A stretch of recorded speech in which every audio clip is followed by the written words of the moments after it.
Juste un esprit. Alors un light novel français du coup que j'ai découvert par hasard en librairie, qui m'avait l'air plutôt intéressant, parce que la couverture m'avait un peu intrigué. Ça raconte l'histoire de Aaron, qui est le jeune homme ici, qui est une sorte de lycéen. Alors on sait pas trop si ça se passe au Japon, ça se passe en France et tout ça, donc c'est un truc, un roman du coup fait par des Français. Ça reste plutôt intéressant, donc on a Aaron ici qui est un peu un lycéen, qui voit pas forcément trop aux esprits. Il y a ses camarades de classe qui sont un peu friands de légendes urbaines et tout ça, en disant il y a peut-être un fantôme qui erre dans l'école et tout ça. Il va se faire maudire par du coup, comment ça s'appelle, Ina, qui est un peu l'esprit qu'on va voir là, qui est toujours accompagné de deux petits spectres, qui est en gros un peu l'esprit qui hante l'école, mais qui en même temps joue un peu aussi une camarade de classe de sa classe.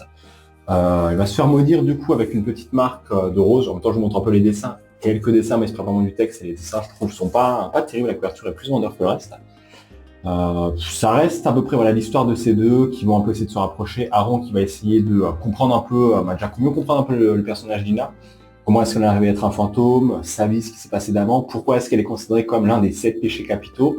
Rapidement, on aura quelques petits combats, une petite romance aussi qui va un peu s'enlisser, mais voilà, c'est principalement l'histoire de ça, de Aaron qui va essayer de comprendre et lever sa malédiction aussi pour redevenir normal, parce qu'apparemment sa malédiction le tuera s'il reste maudit trop longtemps. On va voir du coup aussi pas mal d'autres personnages, donc un peu les autres péchés capitaux, est-ce que je peux peut-être vous en montrer un qui spoil pas trop à la vue ici, en plus on montre un peu quelques combats aussi. D'autres péchés capitaux qui vont un peu apparaître, qui vont essayer de s'approprier, on va dire, un peu Aaron pour le bouffer, parce que clairement pour moi il a l'air appétissant. On a pareil, je vous ai montré là sur l'image une sorte d'organisation avec un masque.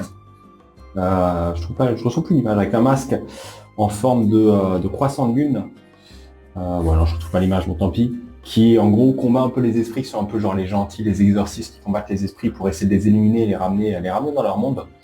Ça reste, alors je vous avoue qu'au début, les chapitres sont assez courts, je crois que tu as 6 ou 7 pages quasiment un par chapitre, et il y en a une trentaine.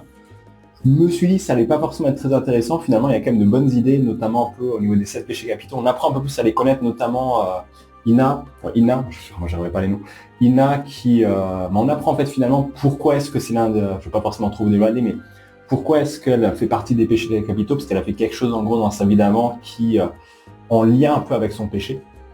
Ça reste un peu vague, mais en gros, c'est pour vous donner une petite idée. Par exemple, pourquoi est-ce que ça serait un péché de la gourmandise? Parce que quelqu'un qui aime bien manger, c'est pas vraiment ça, mais je donne une idée un peu de quoi ça pourrait représenter. Mais ouais, ça reste intéressant, c'est pas forcément non plus le meilleur des romans que j'ai lu. Il y a des idées intéressantes, ça aurait peut-être pu être un peu plus long, j'avoue que c'est quand même écrit assez gros, je trouve. Je trouve quelques pages, c'est quand même écrit assez gros, j'aurais peut-être bien aimé que ce soit un peu plus long ou un peu plus développé. La fin est intéressante, c'est pas forcément une good ending, mais une très mauvaise ending non plus, sans trop en dévoiler. Ça reste un bon parti pris.